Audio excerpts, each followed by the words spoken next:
তোমাদের জাহাঙ্গীরনগর বিশ্ববিদ্যালয়ের subject choice কবে থেকে শুরু হবে তার তারিখ প্রকাশ করেছে এবং কিভাবে সাবজেক্ট চয়েস দিবা।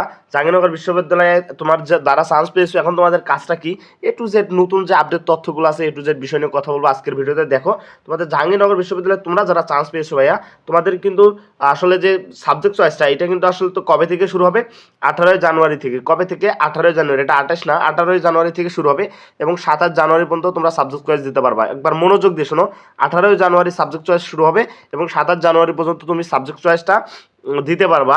এখন এই সময়ের মধ্যে আপনাকে অবশ্যই অনলাইনে কিন্তু সাবজেক্ট চয়েসটা দিতেই হবে। যদি আপনি না দেন তাহলে পরবর্তীতে কিন্তু আপনার আর দেওয়ার কোনো ধরনের সুযোগ থাকবে না। এরপরে যদি পরবর্তীতে একটু নিচে যাই, দেখেন যে আপনাদের A, B, C ইউনিট, এই ইউনিটগুলোর হচ্ছে মাইগ্রেশন অন করতে পারবেন, অর্থাৎ আপনারা পছন্দ মতো মাইগ্রেশন অন করতে পারবেন। কিন্তু C1 ইউনিট অর্থাৎ C1 এবং IBA ইউনিট যে রয়েছে, অর্থাৎ C1 এবং IBA ইউনিট যে রয়েছে, এই ইউনিটগুলোর কিন্তু আপনারা মাইগ্রেশন কিন্তু চাইলে অন করতে পারবেন না। এখানে কোনো ধরনের মাইগ্রেশন নেই, বাট অটো মাইগ্রেশন চালু থাকবে, অর্থাৎ অটো মাইগ্রেশন থাকবে। কোনো ধরনের কিন্তু এখানে মাইগ্রেশন নেই, আপনারা চয়েস করে দিতে পারবেন না।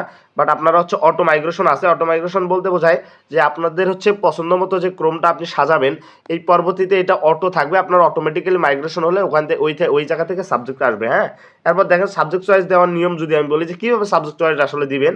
আপনাদের সর্বপ্রথমে আমি যে বিষয়টা বলবো, সাবজেক্ট চয়েসটা অনেক ম্যাটার করে ইউনিভার্সিটির ক্ষেত্রে।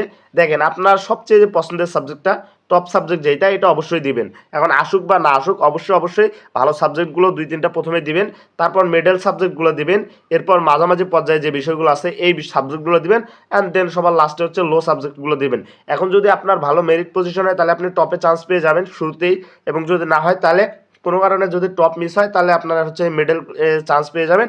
আর যদি এটাও মিস হয় তাহলে লো কোয়ালিটির যে সাবজেক্টগুলো আপনি দিবেন, অর্থাৎ সবগুলো সাবজেক্টে আপনি দিয়ে দিবেন, একটা সাবজেক্টও বাকি রাখবেন না, সবগুলোই দিয়ে দিবেন। দেন লো সাবজেক্ট আসলেও কিন্তু আপনি জাহাঙ্গীরনগর বিশ্ববিদ্যালয়ে পড়তে পারবেন। হ্যাঁ, এরপর দেখেন যে সবগুলোই কিন্তু দিবেন, যেটা বললাম, কোনো সাবজেক্ট খালি রেখে আপনি এলিজেবল থাকা সত্ত্বেও খালি রাখলে তাহলে আপনি পরবর্তীতে হয়তো বা চান্স নাও পেতে পারেন। সো আপনি সব সাবজেক্ট দিয়ে দিবেন। হ্যাঁ, আর যে কোনো ধরনের আপডেট তথ্য পাওয়ার জন্য অবশ্যই আমাদের ইউটিউব চ্যানেলটা সাবস্ক্রাইব করে রাখবেন, যাতে পরবর্তীতে যে কোনো আপডেট তথ্য আসার সাথে সাথে আপনারা পেয়ে যান।